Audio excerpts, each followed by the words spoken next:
안녕하세요. 아드인문사회 아카데미에서 오늘은 현대 영웅으로 2018년도에 있었던 태국 동굴 구조대원에 관한 이야기를 여러분들께 소개하도록 하겠습니다. 2018년 6월 23일에요. 태국 북부 치앙마이주에 있는 어떤 동굴에서요. 조난사고가 이제 발생하게 됩니다.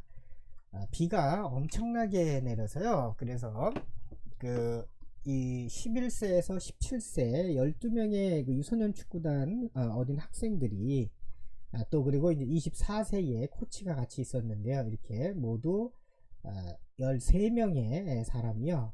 동굴에 이제 갇히게 됩니다. 즉 동굴 입구가 폭우로 인해서 이제 막혀버려서요. 더 이상 나아갈 수도 없고 들어갈 수도 없는 그런 상황에 처하게 됐는데, 이 어린 유소년 축구단은요 관광을 겸한 현장 학습 중이었는데, 폭우로 인해서요 동굴 입구가 이제 범람을 하고 고립이 되었는데, 몇 시간 뒤에 이제 조난 사실이 알려지게 되었고, 그래서 구조 작전이 이제 시작이 됩니다. 여기 그림에 보시면은 그 학생들이 이제 유소년 축구단의 학생들이 되겠고요. 여기 이제 선생님인 코치 선생님이 되겠습니다. 조난되고 30시간이 흐르고요. 그 뒤부터 해서 한 9일까지 어떤 일이 있었냐면은, 태국 정부의 태국 해군의 네이비실이라고 특수 부대가 있죠.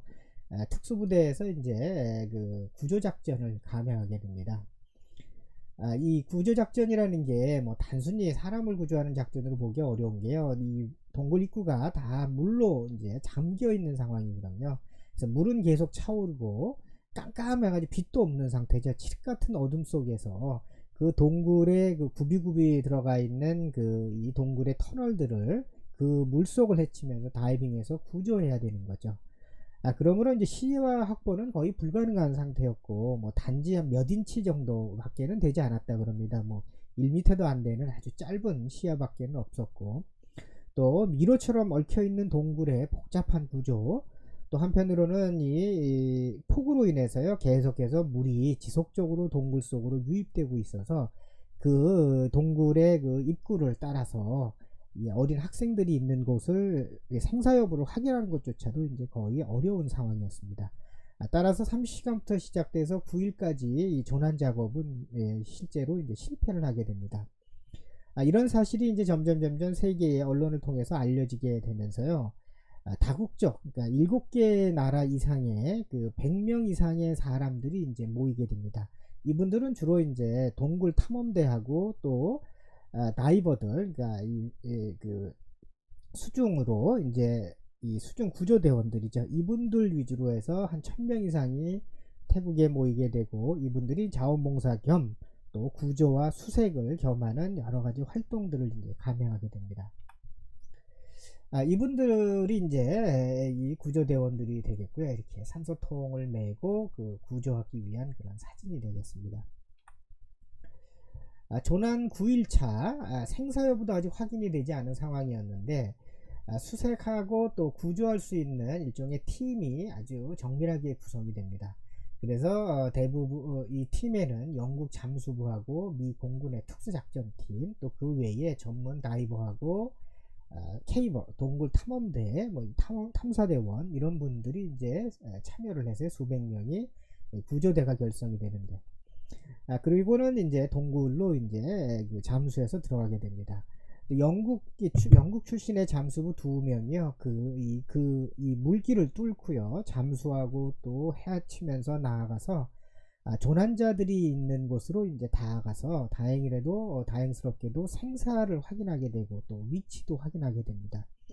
그런데 무려 입구에서부터 이 조난돼 있는 유소년 축구팀이 있는 곳까지 3.2km인데요. 이거를 물속과 뭐 헤치고 좁은 미로와 같은 곳을 통과해서 이제 건너가게 되는 거죠. 아마 대단한 일을 하신 것 같습니다. 그런데 우리가 하나 좀 잊지 말아야 될 거는, 이분들이 과연 무엇을 위해서 이런 행동을 했는가라는 거거든요. 이거는 사람을 살리고자 하는 그런 하나의 인본주의적인 태도밖에는 이제 없었던 거로 이제 볼 수가 있겠습니다. 생사 및 위치를 확인했는데 그 뒤에 일단은 이제 복귀를 해야 되겠죠. 그래서 어떻게 구조할 것인가에 대한 정밀한 구조 작전이 이제 수립이 돼야 될 텐데, 그러면서 1차적으로는 동굴 내 물벌기 작업을 이 펌프 같은 걸 동원해서 이제 본격적으로 시행을 하게 된다. 일단 사는 걸 알았기 때문에요. 요게 이제 이분들이 입구에서부터 이런 식으로 물이 차 있고 여기는 또 안 차 있기도 한데 이런 식으로 건너가는 장면이 되겠습니다. 얼마나 힘든 과정이 되겠나요? 여기 아마 구조대원 중에 자원해서 가신 분이죠. 이 얼굴 표정을 한번 보시면 참 힘들고 아주 격하고, 또 그러면서도 뭔가 희생 정신으로 아주 똘똘히 무장되어 있는 그런 모습을 볼 수가 있을 것 같습니다. 조난 15일 차입니다. 그러니까 동굴의 어린 학생들은 여전히 동굴에 갇혀 있고요. 먹을 것도 부족하고 물은 뭐 마실 수 있는 건 충분했겠죠. 그런 상황에서 이 물빼기 작업이 순조롭게 진행이 되는데, 또 다행스럽게도요, 비가 더 이상 오지 않아서 동굴의 수위가 차츰 좀 낮아지고 있었다 그럽니다. 그래서 이 구조대원들이 동굴로 진입을 또 했고요. 그러고 나서 4명을 먼저 이제 우선적으로 구조했습니다. 이 구조할 때 어린 4명의 학생들은 산소 탱크를 메고 그렇게 물속도 헤치고, 또 덜어는 물이 없는 곳에서는 또 걷고 기고 이러면서 이제 4명을 일단 구조를 했습니다. 그리고 2일차 되는 2일이 지나고 나서 나머지를 17일차 되는 날이죠. 그러니까 나머지를 모두 구조해서 12명과 코치 1명에서 13명이 안전하게 집으로 돌아갈 수 있게 되었습니다. 뭐 크게 부상을 입은 사람도 없었고, 또 다행히 구조대원들도 크게 건강상의 문제가 있지는 않은 걸로 밝혀졌습니다. 이 태국의 어린 그 학생들이 조난당한 상황에서요, 외국에서 해외에서 7개국 나라 이상 되는 곳에서 많은 수천 명의 자원봉사자가 이 어린 학생들을 구조하기 위해서 왔다라는 것은, 과연 이들은 어떤 월급을 받는 것도 아니고 어떤 이익을 추구한 것도 아니죠. 그렇다면은 남을 살려야 된다라는 그런 하나의 신념밖에는 없었는데, 자신의 생명을 무릅쓰고 할 수 있었다, 그런 행동을 했다라는 것은, 우리가 현대 영웅이 가장 추구해야 되는 것 중에 하나가 타인의 생명을 살리는 거죠.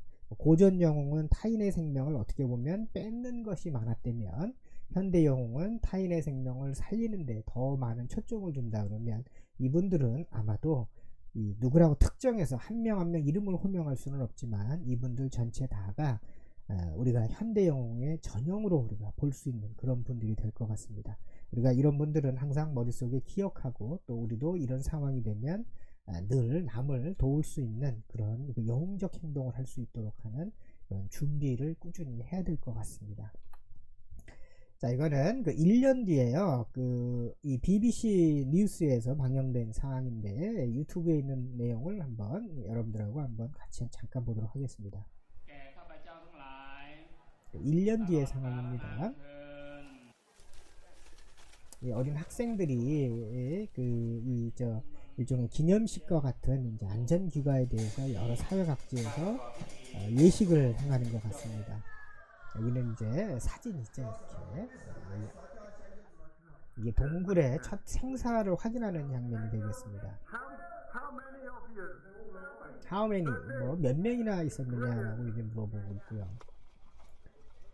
자, 이분들이 이제 소위 다이버들하고 케이버, 그러니까 동굴 탐사대원들, 이런 분들이 이제 물속으로 진입해 들어가고, 이건 전문 케이버인데요, 자원봉사 하시는 분인데, 이분은 이제 말씀은 여러 팀들이요 모여가지고 일치가 돼서 그런 일들이 해낼 수가 있었다라고, 눈에 보시면, 눈빛을 보시면 아주 비장한 모습이 보이죠. 아마도 이런 분들이 모습이 바로 우리가 현대 영웅의 모습이 아닐까 이제 생각이 듭니다.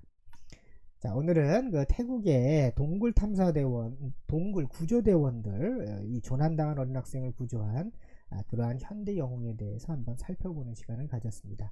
다음 시간엔 또 다른 현대 영웅을 가지고 여러분들과 만나 뵙도록 하겠습니다. 오늘도 좋은 하루 되세요. 감사합니다.